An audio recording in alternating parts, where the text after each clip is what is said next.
Assalamualaikum warahmatullahi wabarakatuh. Salam sejahtera untuk kita semuanya. Rahayu, rahayu, rahayu. Pada kesempatan kali ini saya akan membahas tentang tanda-tandanya kalau seseorang itu sedang dihapus dosa-dosanya oleh Tuhan Yang Maha Esa.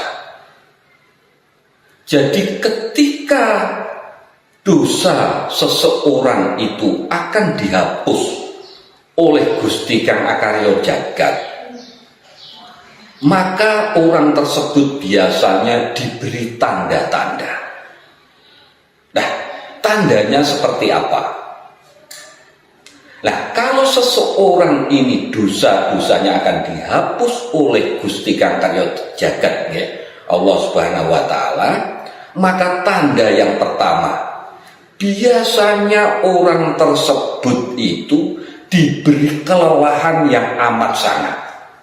Nah, kelelahan di sini ini bukan berarti hanya kelelahan fisik semata, itu tidak.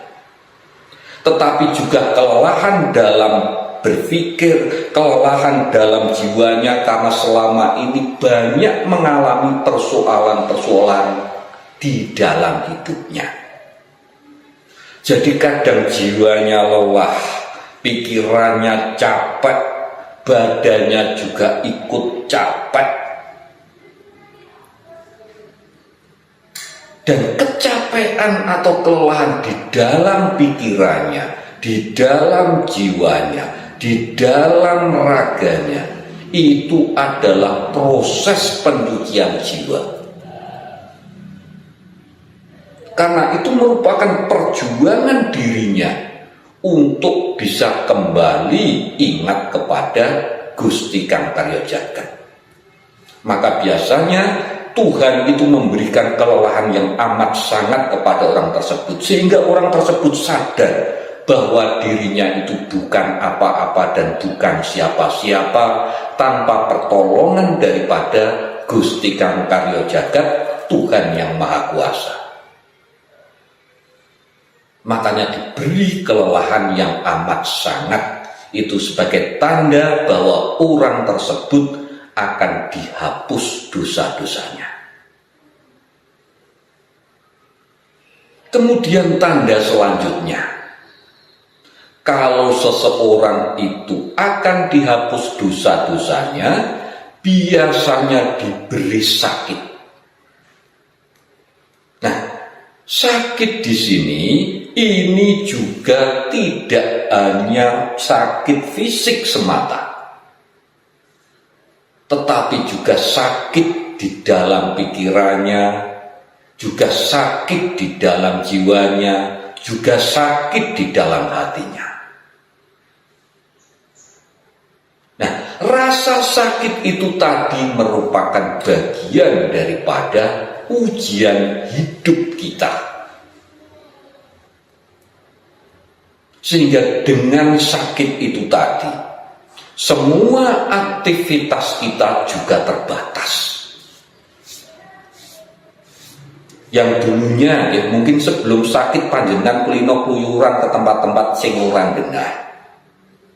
Mungkin dengan diberi sakit panjenengan hanya bisa terbaring di tempat tidur, sehingga panjenengan sudah mengurangi dosa-dosa panjenengan. Dengan diberi rasa sakit, mungkin yang pikiran panjenengan melayang kemana-mana. Mungkin mulut panjenengan juga sering ngerasani orang, sering gibah kesana kemari. Tetapi dengan rasa sakit, maka panjenengan akan fokus kepada rasa sakit itu sendiri. Dan di situ akhirnya panjenengan sadar bahwa panjenengan ini bukan apa-apa dan bukan siapa-siapa tanpa pertolongan dan kekuatan daripada Gusti Kang Akarya Jagat.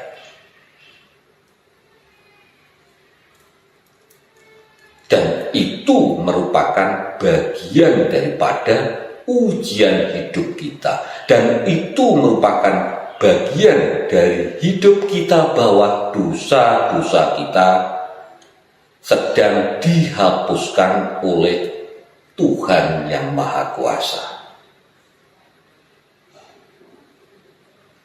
Kemudian tanda selanjutnya, kalau seseorang itu sedang dihapus dosa-dosanya oleh Tuhan, biasanya diberi kekhawatiran dan juga rasa bersalah yang amat besar. Tetapi kita juga tidak boleh larut ke dalam kekhawatiran dan juga rasa bersalah itu sendiri. Dengan diberi rasa kekhawatiran dan juga rasa bersalah atas perbuatan buruk kita di masa lalu, artinya kita diingatkan bahwa saat ini dan saat yang akan datang kita harus berbenah diri, bahwa hari ini harus lebih baik daripada hari kemarin.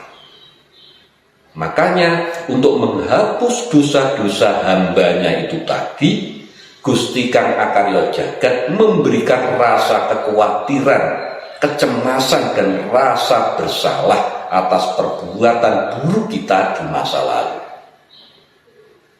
Itu tandanya. Kemudian tanda selanjutnya, kalau seseorang itu sedang dihapus dosa-dosanya adalah adanya gangguan dalam hidupnya dan juga adanya musibah. Nah, gangguan di sini ini juga bisa berupa gangguan fisik, juga bisa gangguan mental, juga bisa gangguan masalah ekonomi. Jadi ini sifatnya kompleks, sifatnya luas, sifatnya universal. Gangguan ini sifatnya luas. Mungkin saja jenengan hidup dalam kenyamanan, tetapi ada saja gangguan-gangguan dari orang lain. Nah, ini juga bagian diri kita, bahwa kita sedang dihapus dosa-dosa kita. Kemudian dengan adanya musibah yang menimpa diri kita, entah itu musibah yang alam, musibah alam, seperti bencana alam, banjir, gunung meletus, kemudian juga gempa dan lain sebagainya, banjir bandang, angin ribut segala macam, itu yang juga merupakan musibah. Nah, musibah itu juga bagian daripada hidup kita, bahwa kita sedang dihapus dosa-dosa kita. Kenapa semacam itu? Karena dengan adanya musibah kita juga sadar bahwa kita adalah manusia yang sangat terbatas. Kita tidak memiliki daya dan kekuatan apapun tanpa adanya daya dan kekuatan daripada Tuhan yang Maha Kuasa. Makanya sebagai tanda untuk menghapus dosa-dosa kita, Tuhan yang Maha Kuasa memberikan musibah kepada kita. Dan juga hidup kita diganggu, entah itu dari orang-orang sekitar kita, mungkin pertemanan kita, sahabat-sahabat kita, ataupun orang-orang yang tidak kita kenal. Kemudian tanda yang terakhir, kalau kita sedang dihapus dosa-dosa kita oleh Tuhan yang Maha Kuasa, adalah dengan kita diberi rasa sedih.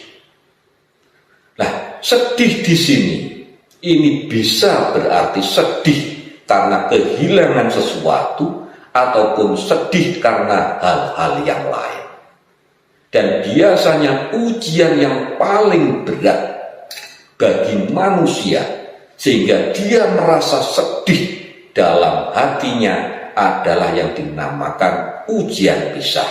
Nah, ujian pisah di sini ini bisa pisah karena kematian ataupun pisah karena memang sudah tidak sefrekuensi lagi. Ini bisa pisah dengan anaknya, bisa pisah dengan sahabat karibnya, bisa pisah dengan kekasihnya, ataupun pisah dengan orang-orang yang paling disayang. Makanya akan menimbulkan sebuah kesedihan dari ujian pisah itu tadi. Nah, kesedihan yang amat sangat itu juga menyadarkan diri kita bahwa itu adalah anugerah Tuhan, bahwa kita masih bisa diberi rasa sedih. Jadi kesedihan pun harus kita syukuri. Makanya dengan kesedihan itu tadi, artinya dosa-dosa kita juga sedang dihapus oleh Tuhan yang Maha Kuasa. Makanya ketika sedih, segeralah untuk kembali ingat kepada Tuhan yang Maha Kuasa yang juga memberi kegembiraan. Karena hidup manusia ini adalah owah ginsir, tidak ada sedih terus-menerus, tidak ada senang terus-menerus, juga tidak ada. Jadi kadang ada sedih, nanti juga pasti ada gembira. Jadi itu bahasan kita kali ini, mudah-mudahan bisa menambah wawasan dan mudah-mudahan bisa bermanfaat untuk kita semuanya. Matur sembah nuwun. Wassalamualaikum warahmatullahi wabarakatuh.